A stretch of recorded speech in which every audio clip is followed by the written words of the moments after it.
There's a crisis unfolding across America's farmland, and it's happening far from the cameras and headlines that dominate our news cycles. Walk into any farm supply store from Iowa to Kansas, from Nebraska to the Dakotas, and you'll hear the same story. Fertilizer prices have gone from manageable to catastrophic. And at the center of this storm is urea, a nitrogen fertilizer that's become as essential to modern farming as fuel is to transportation. Just a few years ago, farmers could budget around $300 per ton for urea. It was predictable. It was manageable. It was part of the calculus that determined whether planting corn or soybeans made economic sense. But those days feel like ancient history now. Prices have doubled, tripled, and in some cases quadrupled. We've seen urea hit over $900 per ton in recent spikes, with prices remaining volatile and unpredictable even when they retreat from those peaks. To understand what this means in practical terms, consider a mid-sized corn operation, say 1,000 acres in the Midwest. That farmer might need roughly 200 pounds of urea per acre to hit optimal yields. Do the math, and you're looking at 100 tons of urea for the season. At historical prices, that's $30,000. At peak crisis pricing, it's $90,000 or more. That's not a line item. That's a second mortgage. That's the difference between profit and bankruptcy. And here's the thing that makes this particularly cruel. Unlike other business expenses, farmers can't simply choose not to buy fertilizer. You can delay equipment upgrades. You can postpone building repairs. You can tighten your belt in a dozen different ways. But if you don't fertilize, your yields collapse. Your corn produces half of what it should. Your wheat comes in thin and weak. The market doesn't care why your production dropped. You still have the same land payments, the same equipment loans, the same property taxes. Your costs remain fixed while your revenue craters. This isn't a minor market fluctuation. This is a fundamental disruption of the economic model that sustained American agriculture for generations. Farming has always operated on thin margins. Single-digit profit percentages are normal, even in good years. The entire system depends on predictability, on being able to forecast costs within a reasonable range. When a single input cost explodes by 200 or 300% in the span of months, that predictability evaporates. The spreadsheets don't work anymore. The business plans fall apart. What we're witnessing is farmers being forced to make impossible choices. Do you fertilize at full rates and risk financial ruin if crop prices don't cooperate? Do you cut fertilizer applications and accept lower yields? Do you switch crops entirely, abandoning rotations that have maintained soil health for years? There are no good answers, only varying degrees of bad ones. And the timing couldn't be worse. These price shocks hit just as farmers were emerging from other challenges. Trade disputes that closed export markets, weather extremes that devastated crops, a pandemic that disrupted supply chains and labor availability. For many operations, this fertilizer crisis isn't the first blow. It's the knockout punch after a long, brutal fight. Equipment sales at crisis levels. There's a particular kind of pain that comes with watching a farmer auction off equipment. These aren't just machines. They're investments that represent years of careful planning, of building up an operation piece by piece. That combine harvester sitting on the auction block, a farmer might have saved for a decade to afford it, planned around it, maintained it meticulously.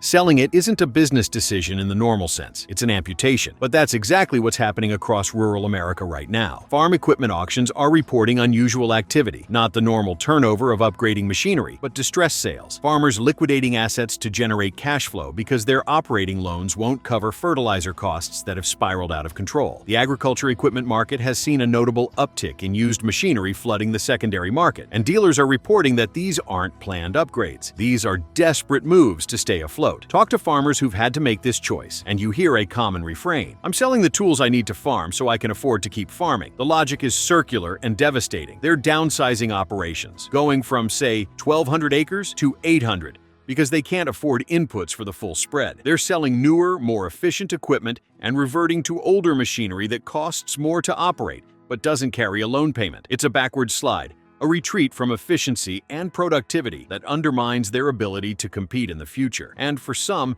even these desperate measures aren't enough. We're seeing family farms that have operated for 3, 4, sometimes 5 generations simply calling it quits. The decision usually doesn't happen dramatically. It's a slow recognition that the numbers just don't work anymore, that the gap between costs and revenues has become unbridgeable. The parents are aging out. The kids have already left for more stable careers, and the price of fertilizer becomes the final reason not to fight for one more season. The human cost extends beyond individual farm families. When a farm goes under, it ripples through entire communities. The local equipment dealer loses a customer. The grain elevator handles less volume. The feed store, the the veterinary practice, the bank, all of them feel the impact. Rural communities are built around agriculture, and when farming becomes economically unviable, those communities hollow out. Main streets empty, schools consolidate, young people leave and don't come back. There's also a psychological dimension that's harder to quantify but impossible to ignore. Farming isn't just an occupation for most of these families, it's an identity, a heritage,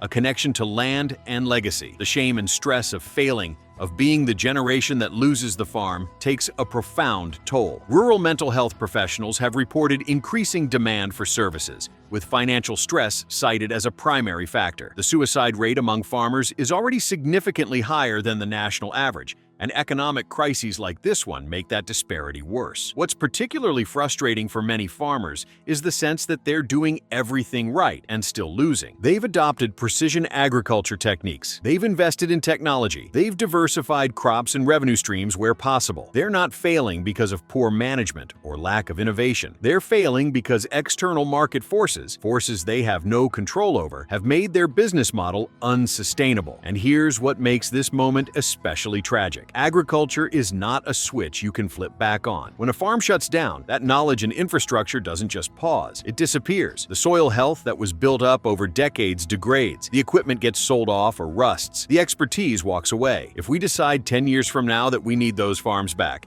we can't simply restart them. We'll have lost not just the farms themselves, but the farming capacity they represented. Understanding the urea market. To understand why urea prices have become so volatile, we need to understand what urea actually is and why it's so critical to modern agriculture. Urea is a nitrogen fertilizer, and nitrogen is essentially the limiting factor for crop growth. Plants need nitrogen to build proteins, to photosynthesize, to grow. Soil contains nitrogen naturally, but not nearly enough to support the intensive agriculture that feeds modern populations. Without synthetic nitrogen fertilizers like urea, global food production would collapse to maybe half of current levels. This isn't hyperbole, it's basic agricultural science. Urea is particularly popular because it's the most concentrated nitrogen fertilizer available, containing about 46% nitrogen by weight. That concentration means lower transportation costs per unit of nitrogen delivered. For farmers spread across vast distances from fertilizer plants, that matters. It's also versatile. It can be applied directly to soil or dissolved in water for liquid application. For these reasons, urea accounts for more than half of global nitrogen fertilizer use. But here's where the problem starts. Urea production is fundamentally dependent on natural gas. The manufacturing process combines nitrogen from the air with hydrogen, and that hydrogen comes from natural gas through a process called steam reforming. Natural gas doesn't just fuel the factories, it's the primary chemical feedstock. This means natural gas prices and urea prices are directly linked. When natural gas costs spike, urea costs spike proportionally, and natural gas prices have been anything but stable. The global energy crisis that accelerated in 2021 and 2022 sent natural gas prices soaring. European prices hit record levels as Russian supply became unreliable following geopolitical tensions and eventually the war in Ukraine. Even though North American natural gas markets are somewhat insulated from global prices, we're not immune. When global urea production gets disrupted because plants in Europe or elsewhere shut down due to high energy costs, that tightens global supply and drives up prices everywhere, including in the United States. China's role adds another layer of complexity. China is the world's largest urea producer and has historically been a major exporter. But when domestic food security concerns arise or when the Chinese government wants to control inflation, they restrict urea exports. These restrictions can happen suddenly, with limited warning, and when they do, global markets convulse. We saw exactly this pattern play out when China imposed export controls in 2021, sending prices spiraling worldwide. Then there's the structural issue of production capacity and market concentration. The United States used to produce more of its own urea, but domestic production has declined over the past few decades. Plants have closed because they couldn't compete with cheaper imports, often produced in countries with lower natural gas costs or different regulatory environments. This has made American agriculture increasingly dependent on imported urea, which subjects us to international market dynamics, shipping costs, and supply chain vulnerabilities. The fertilizer manufacturing industry itself has consolidated significantly. A handful of large companies now control substantial portions of global production and distribution. When markets are tight, this concentration can amplify price increases. There's less competition to moderate prices, pricing, and companies with significant market power can maintain higher prices longer. Whether this constitutes price gouging or simply market dynamics is hotly debated, but the effect on farmers is the same regardless of the terminology. Transportation and logistics have added their own complications. Fertilizer moves by ship, rail, and truck, and all of these systems faced severe disruptions during the pandemic and its aftermath. Port congestion, container shortages, rail bottlenecks, and truck driver shortages all contributed to delays and increased costs. Even when urea is available, getting it from production facilities to farm country became more expensive and unpredictable. There's also a timing element that makes this particularly painful for farmers. Fertilizer purchases happen on a seasonal cycle. Farmers need to buy ahead of planting season, which means committing to prices months before they know what crop prices will be at harvest. This creates enormous financial risk. A farmer buying urea in February for a spring planting is betting that corn or wheat prices in the fall will be high enough to cover those input costs plus everything else. When fertilizer prices are stable, that's manageable risk. When they're wildly volatile, it's closer to gambling. What we're seeing is a perfect storm: structural dependence on natural gas, global supply chain fragility, geopolitical instability, market concentration, and an agricultural sector with no ability to absorb the resulting price shocks. Urea has transformed from a predictable input into a volatile commodity that's breaking farm budgets across the country. Industry consolidation and pricing power. When fertilizer prices exploded, farmers and agricultural advocates started asking a pointed question: are manufacturers and distributors profiteering from this crisis? It's a reasonable question, and the answer is complicated. What's clear is that while some cost increases were legitimate responses to higher input costs, the fertilizer industry has also seen profit margins expand dramatically during this period. Look at the financial reports from major fertilizer companies during the height of the price surge. Nutrien, one of the world's largest fertilizer producers, reported record profits. CF Industries, a major nitrogen fertilizer manufacturer, saw earnings more than triple. Mosaic, a leading phosphate and potash producer, posted some of its best financial results in company history. These aren't small upticks. These are windfall profits that coincided with farmers facing existential financial pressure. Now, industry representatives argue that these profits reflect legitimate market dynamics. Natural gas costs did increase substantially, and that's a real production expense. Sanctions and export restrictions created genuine supply constraints. Higher energy costs in Europe forced some production offline, tightening global markets. From this perspective, fertilizer manufacturers were simply responding to market signals,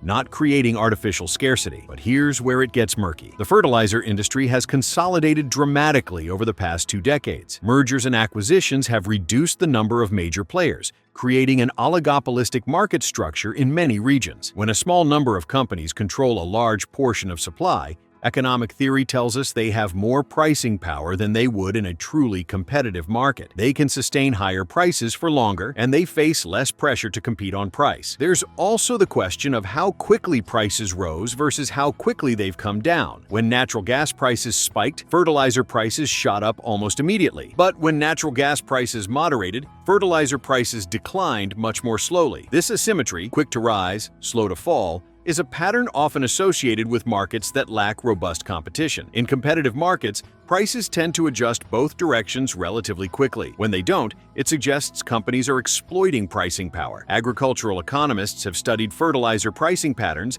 and found evidence of what they call rockets and feathers, prices that go up like a rocket and come down like a feather. This pattern appeared in fertilizer markets during recent price cycles, adding weight to farmers' suspicions that they're not getting a fair shake. Some state attorneys general have even launched investigations into potential price manipulation or antitrust violations in fertilizer markets, though proving illegal conduct is difficult and conclusions remain pending in many cases. The international dimension complicates accountability. When urea is imported from Morocco, Russia, Qatar, or Trinidad, American farmers are subject to pricing decisions made by foreign companies or state-owned enterprises operating under entirely different incentives. Some of these producers receive government subsidies that distort market competition. Others operate in economies where labor and environmental regulations are less stringent, giving them cost advantages unrelated to efficiency. There's also the distribution layer. Between manufacturers and farmers, there are often multiple intermediaries: importers, wholesalers,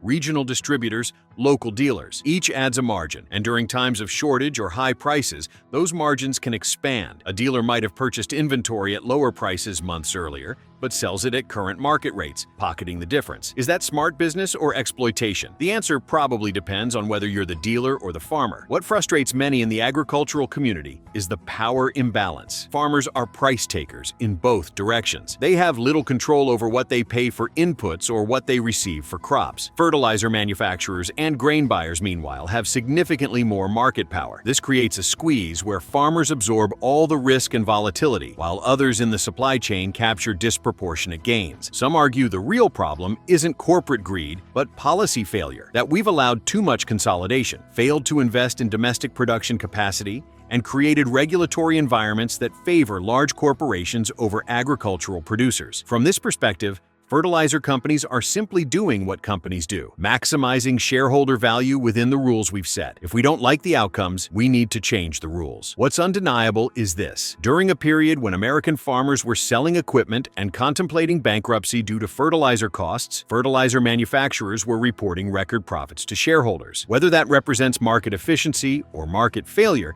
is a question that depends heavily on your economic philosophy and political perspective. But the human impact on farming communities is the same either way. Agriculture equals 10.5% of U.S. employment. There's a tendency in modern America to think of agriculture as a minor economic sector, picturesque, perhaps, important for rural identity, but not central to our economic engine the way technology or finance or healthcare might be.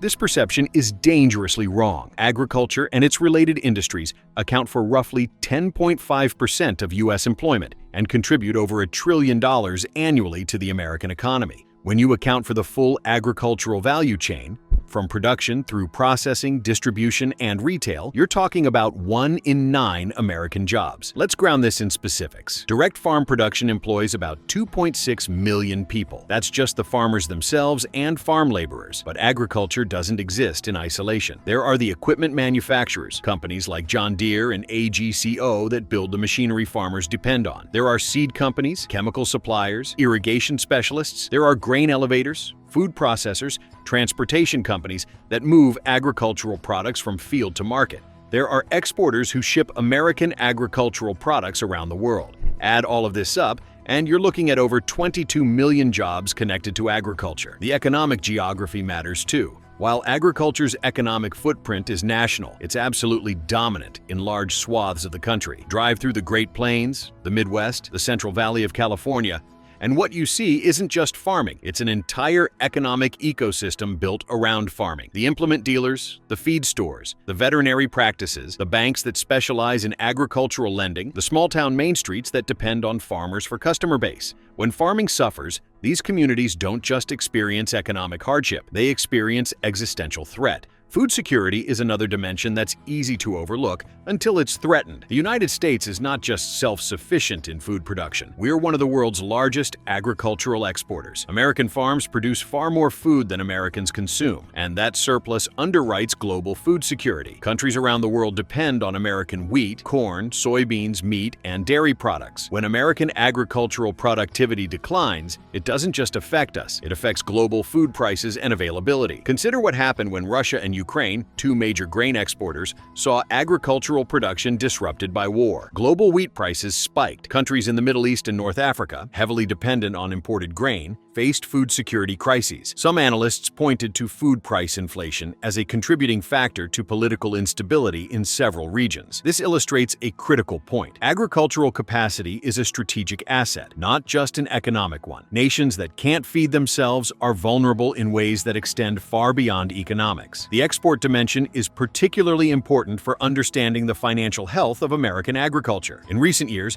agricultural exports have exceeded $150 billion annually. That's real revenue flowing into the American economy from foreign buyers. It supports the trade balance. It generates foreign exchange. It creates demand for American agricultural products that helps sustain prices for farmers. When American farms become uncompetitive due to high input costs, we risk losing export market share to competitors in Brazil, Argentina, Canada, Australia, and elsewhere. There's also innovation spillover that often goes unrecognized. American agriculture has been at the forefront of technological innovation for decades. Precision agriculture, GPS-guided equipment, drone monitoring, genetic improvement of crops and livestock. water conservation techniques. Much of this innovation has applications beyond farming. The GPS technology that guides tractors to within inches of accuracy, that came from agricultural applications. The satellite imagery used for crop monitoring, now it's used for urban planning, environmental monitoring, disaster response. When agricultural innovation declines, we lose more than farming efficiency. Rural communities themselves represent a form of infrastructure that's difficult to rebuild once it's lost. These aren't just residential areas. They're working landscapes with specialized knowledge, equipment, and social capital built up over generations. A farmer who understands local soil types, weather patterns,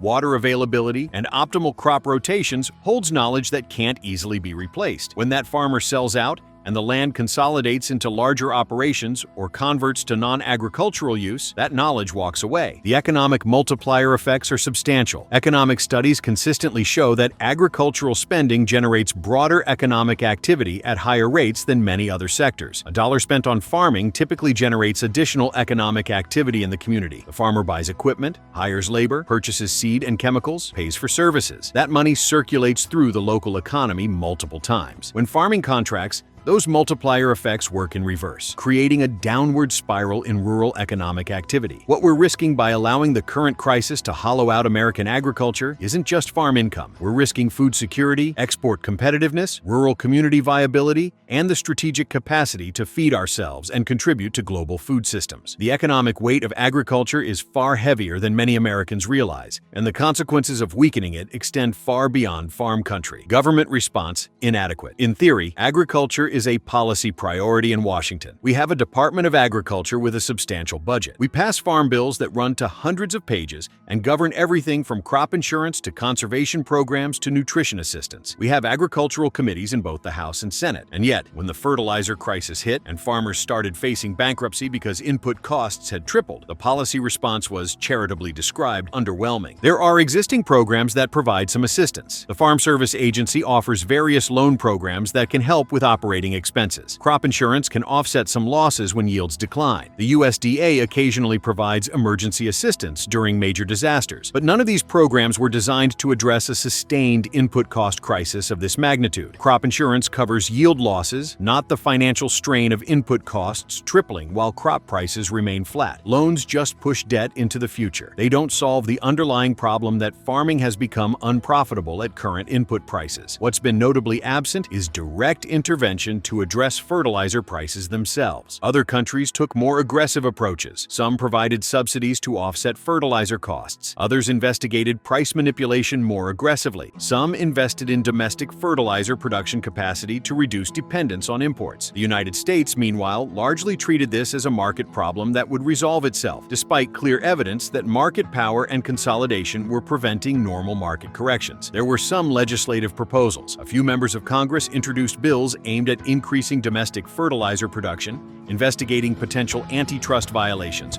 or providing direct assistance to farmers struggling with input costs. But most of these proposals went nowhere. They got introduced, referred to committee, and died quietly without serious consideration. The political will to take on fertilizer manufacturers or allocate substantial funding for farmer relief simply wasn't there. Part of the challenge is that agriculture doesn't command the political influence it once did. A century ago, farmers represented a huge voting bloc. Today, they're less than 2% of the population. The electoral math has shifted dramatically. Politicians can win elections without particularly caring about agricultural policy, especially in urban and suburban districts that have no meaningful agricultural presence. The result is that farmer concerns often get deprioritized in favor of issues that affect larger constituencies. The lobbying landscape also works against farmers. Agricultural producers, especially smaller and mid-sized operations, don't have the lobbying resources that fertilizer manufacturers, grain traders, and agricultural biotechnology companies possess. When policy discussions happen,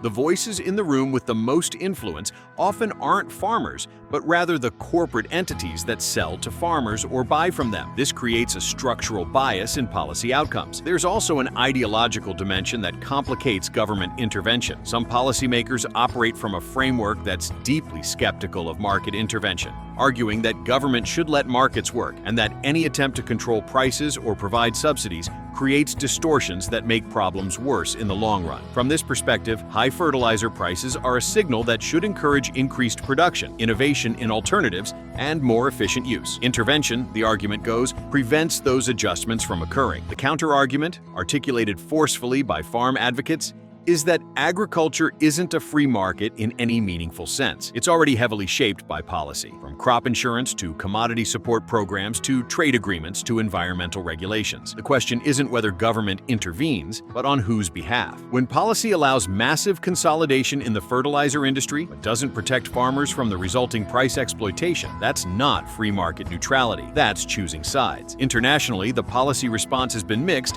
but generally more robust than in the United States. The European Union provided emergency support to farmers facing high input costs. India capped urea prices and increased subsidies to ensure farmer access. China restricted exports to prioritize domestic supply. These interventions had their own complications and costs, but they demonstrated a policy commitment to protecting agricultural producers from market shocks. What frustrates many in the agricultural community is the contrast with other sectors. When financial institutions faced crisis in 2008, the government intervened massively. When the pandemic hit and various industries faced disruption, substantial support packages materialized. When semiconductor manufacturers warned about supply chain vulnerabilities, there was suddenly bipartisan support for major investments in domestic production. But when farmers face an input cost crisis that threatens their viability, the response is essentially figure it out yourselves. There are also longer-term policy failures that contributed to this vulnerability. Decades of trade policy encouraged the offshoring of fertilizer production without considering strategic food security implications. Antitrust enforcement weakened, allowing consolidation to proceed largely unchecked. Investment in agricultural research, including research into alternative fertilizer technologies and more efficient nutrient use, declined as a percentage of agricultural GDP. We created the conditions for this crisis through years of policy choices that prioritized short-term cost minimization over resilience and food security. Some states have tried to fill the federal void. A few state legislatures have launched their own investigations into fertilizer pricing. Some have provided limited assistance programs. But states lack the resources and regulatory authority to address what is fundamentally a national and international market problem. Their efforts, while appreciated, are largely symbolic. What's needed, according to agricultural economists and farm advocates, is comprehensive policy action addressing both immediate relief and structural reform. That might include direct support to offset extraordinary input costs, aggressive antitrust enforcement to reduce market concentration, investment in domestic fertilizer production, research into alternative nitrogen sources and more efficient application methods, and trade policies that prioritize food security and agricultural resilience. None of these are politically simple, but the alternative, watching American agricultural capacity erode, carries costs that far exceed the political difficulty of action. Instead, what we've gotten is mostly silence, hearings that go nowhere, expressions of concern without meaningful follow-through, a policy vacuum that reflects agriculture's diminished political clout and the difficulty of challenging entrenched corporate interests. And farmers are left to navigate this crisis largely on their own, with tools and programs designed for a different kind of challenge, charting a way out. The fertilizer crisis isn't unsolvable. There are concrete steps that could address both the immediate pain and the structural vulnerabilities that created this situation. The question isn't whether solutions exist, it's whether we have the political will to implement them. Start with the immediate crisis. Direct financial assistance to farmers facing extraordinary input costs isn't unprecedented. We've provided disaster relief for floods, droughts, hurricanes. An input cost crisis that threatens farm viability across entire regions is no less a disaster. It's just slower moving and less photogenic. Targeted payments to offset fertilizer cost increases above historical averages could provide immediate relief, giving farmers breathing room to survive this period without selling off equipment or going bankrupt. Such a program would need to be carefully designed to avoid simply subsidizing fertilizer manufacturers. One approach: calculate the cost increase per acre based on typical fertilizer application rates, then provide direct payments to farmers based on their planted acreage. This puts money in farmers' hands without creating perverse incentives. The budgetary cost would be significant but manageable, likely in the range of several $billion, depending on program scope. That's real money. But consider the alternative cost of losing agricultural capacity that takes decades to rebuild. Medium term, we need serious antitrust enforcement in agricultural input markets. The consolidation in fertilizer manufacturing and distribution hasn't served farmers well. When a handful of companies control such large market shares, competition doesn't work the way economic theory suggests. suggests it should. The Federal Trade Commission and Department of Justice have authority to challenge anti-competitive practices and block mergers that harm competition. They need to use it. Investigating fertilizer pricing patterns during the recent crisis would send a clear signal that price exploitation won't be tolerated. Some legal experts argue existing antitrust law may be insufficient for agricultural markets because the current framework focuses primarily on consumer welfare, typically measured by retail prices. Farmers are businesses, not consumers, and they face market dynamics that harm them even when end consumer prices aren't obviously affected. Congress could clarify antitrust law to explicitly protect agricultural producers from anti-competitive conduct in input markets. This would give regulators clearer authority to act. Domestic production capacity deserves serious attention. The United States has ceded significant fertilizer production to other countries, leaving us vulnerable to supply disruptions and global price volatility. Incentivizing domestic production through tax credits, loan guarantees, or other mechanisms would increase supply and reduce dependence on imports. This isn't about autarky or rejecting trade, it's about maintaining strategic capacity and reducing vulnerability. Natural gas prices drive urea costs, so production facilities with access to affordable natural gas have advantages. The United States has substantial natural gas resources. Pairing fertilizer production incentives with access to natural gas could create economically viable operations. There's a climate consideration here. Natural gas-based fertilizer production generates greenhouse gas emissions, but newer technologies can reduce that footprint, and carbon capture could be required as a condition of support. Alternative fertilizer technologies represent longer-term opportunities. Research into biological nitrogen fixation, essentially enhancing crops' ability to partner with microorganisms that pull nitrogen from the air, could reduce dependence on synthetic fertilizers. Slow-release fertilizer formulations could improve efficiency, reducing the total amount needed. Precision agriculture technologies can optimize application, ensuring fertilizer goes exactly where needed in the right amounts. All of these require research investment, field testing, and farmer education. The federal government used to invest heavily in agricultural research. That investment has declined significantly as a share of agricultural GDP. Reversing that trend and prioritizing fertilizer efficiency and alternatives could generate huge returns. The Haber-Bosch process that enabled synthetic nitrogen fertilizer was one of the most significant innovations in human history, dramatically increasing food production capacity. The next breakthrough in agricultural nitrogen management could be equally transformative, but it won't happen without sustained research investment. Trade policy needs reconsideration through a food security lens. Current trade frameworks prioritize economic efficiency and cost minimization. Those are legitimate goals, but they need to be balanced against resilience and food security. Relying heavily on imported fertilizer from regions subject to geopolitical instability or countries that use export restrictions as economic weapons creates vulnerability. Trade policy should account for those risks. Some agricultural economists advocate for strategic fertilizer reserves, similar to the Strategic Petroleum Reserve. During periods of market tightness, reserves could be released to moderate price spikes. During periods of oversupply and low prices, reserves could be accumulated. This wouldn't eliminate price volatility entirely, but it could dampen the most extreme swings and provide farmers with more predictable pricing. Farmer cooperatives represent another potential avenue. When farmers pool resources and negotiate collectively with input suppliers,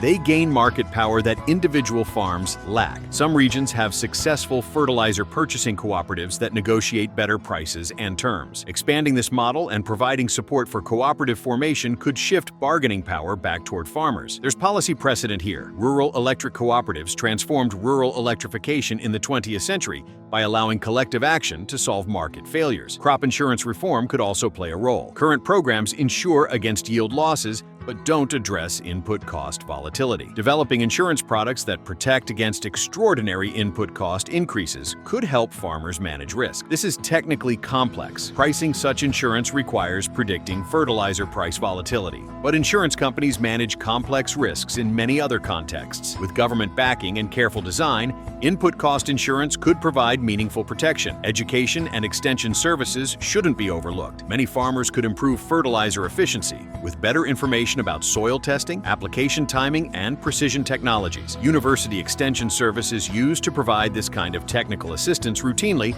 but funding has eroded. Reinvesting in extension, particularly focused on fertilizer efficiency, could help farmers reduce costs while maintaining yields. None of these solutions is a silver bullet. Each has costs, complications, and limitations, but together, they form a comprehensive approach that addresses immediate crisis relief, market structure reform, production capacity, innovation, and farmer empowerment. The technical knowledge exists. The policy tools are available. What's missing is political prioritization and will. The argument against action often comes down to cost or market interference concerns. Yes, these interventions cost money and involve government action in markets. But consider the alternative. If we allow American agricultural capacity to erode because farmers can't survive current market conditions, the long-term costs will be far higher. Lost food security, lost rural communities, lost export competitiveness, lost strategic capacity. Those costs are real, even if they don't appear in next year's federal budget. We're at a decision point. We can treat agriculture as a strategic priority and take action to ensure its viability. Or we can treat it as just another sector subject to market forces and accept the consequences when those forces prove destructive. Other countries facing similar challenges have chosen action. The United States has chosen, so far, to watch and wait. How long we maintain that posture will determine whether American agriculture emerges from this crisis resilient or diminished.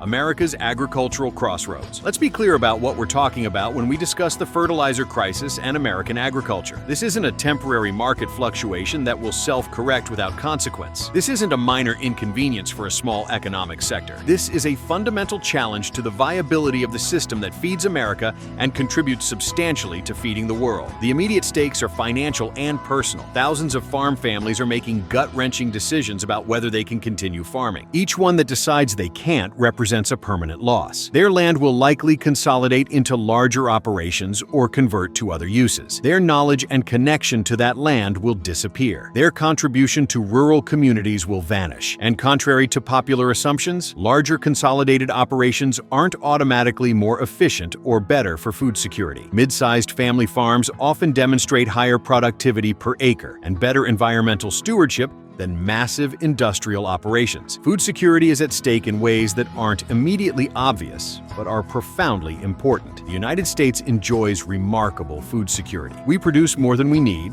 Prices are relatively stable and affordable. Shortages are essentially unknown. We take this for granted because we've experienced it our entire lives. But food security isn't a given. It's an outcome of agricultural capacity, and agricultural capacity can erode surprisingly quickly if conditions make farming economically unviable. Look at what happened in Sri Lanka when the government banned synthetic fertilizers without adequate preparation. Crop yields collapsed. Food prices spiked. What had been a relatively food-secure nation faced shortages and economic crisis. That's an extreme example involving sudden policy changes, but it illustrates how dependent modern food systems are on reliable fertilizer access. The United States isn't going to ban fertilizers, but if farmers can't afford them, the effect on production is similar. Global food security carries its own set of stakes. American agricultural exports help feed hundreds of millions of people around the world. When global food prices spike due to supply disruptions, whether from drought in Australia, crop failures in Russia, or conflict in Ukraine,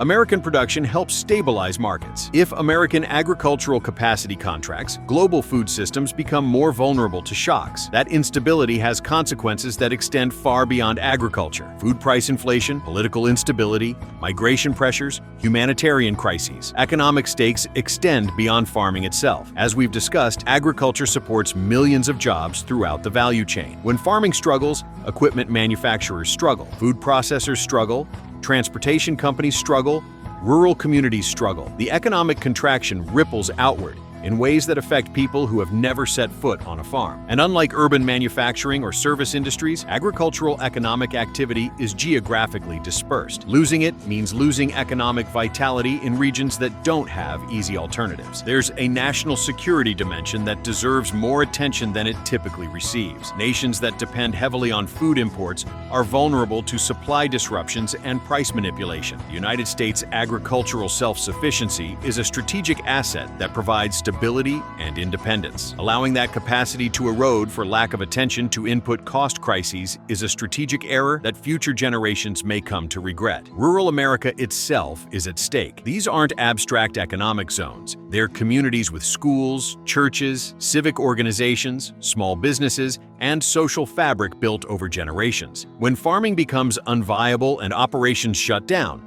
that social fabric tears. Young people leave for cities, knowing there's no future in agriculture. Schools close due to declining enrollment. Main streets empty as businesses lose their customer base. What remains are aging populations in declining communities, increasingly unable to sustain basic services and infrastructure. The political implications are also significant. Rural and agricultural America already feels overlooked and dismissed by policymakers more responsive to urban and suburban constituencies. When farmers face crisis and the government response is inadequate, that sense of abandonment deepens. The political alienation that drives regional polarization gets reinforced. This isn't just about agriculture policy. It's about whether rural America believes the country values their contribution and will support them when they face challenges. There's also the question of what we signal about priorities and values. Agriculture built this country. The transformation from a largely agricultural economy to a diversified modern economy was possible only because agricultural productivity increased so dramatically that fewer people could produce more food. That freed human resources for other activities. It enabled urbanization, industrialization, the service economy, the knowledge economy. Everything we've become as a nation rests on that agricultural foundation. If we now turn our backs on agriculture, treating it as economically unimportant and politically irrelevant, what does that say? It suggests we've lost sight of fundamental dependencies. It suggests we value only what's fashionable and politically powerful. It suggests we're willing to sacrifice long-term strategic capacity for short-term market efficiency. None of those are messages that serve us well. The choice we face isn't complicated, even if acting on it is politically difficult. We can recognize agriculture as the strategic priority it is and take the policy actions necessary to ensure its viability. Or we can continue treating it as just another market sector and accept the consequences when market dynamics prove destructive. We can support farmers facing input cost crises that threaten their survival. Or we can watch them fail and pretend we didn't see it coming. Other countries have made their choice. They've recognized food security and agricultural capacity as too important to leave entirely to market forces. They've intervened when necessary to protect farmers from market exploitation and ensure agricultural viability. The United States can make that choice too, but the window for action isn't infinite. Agricultural capacity, once lost, is extraordinarily difficult to rebuild. The fertilizer crisis is revealing something important. The systems we've built to feed ourselves are more fragile than we realized. Input costs can spike beyond farmers' ability to pay. Market consolidation can create pricing power that exploits producers. Global supply chains can break down in ways that create sustained vulnerability. We can't rely on markets alone to protect agricultural capacity when markets are increasingly structured in ways that harm agricultural producers. What happens next depends on choices we make now. Do we recognize this crisis for what it is? A threat to agricultural viability that demands policy response? Do we take action to support farmers, address market concentration, invest in domestic production, and reduce vulnerability to input cost volatility? Or do we wait and hope things work out, accepting farm bankruptcies and capacity loss as unfortunate but inevitable? Those aren't rhetorical questions. They're real choices with real consequences that will shape American agriculture and food security for decades to come. The farmers selling their equipment to stay afloat are making their choice, trying to survive despite the odds. The families deciding they can't continue farming another generation are making their choice, accepting that the economics no longer work. The question is, what choice will the rest of the country make? Will we recognize what's at stake and act accordingly? Or will we watch American agriculture diminish and wonder years from now how we let it happen? The crisis is here. The stakes are clear. The solutions exist. All that's missing is the will to act. That's what's at stake, not just the future of American agriculture, but whether we value that future enough to fight for it.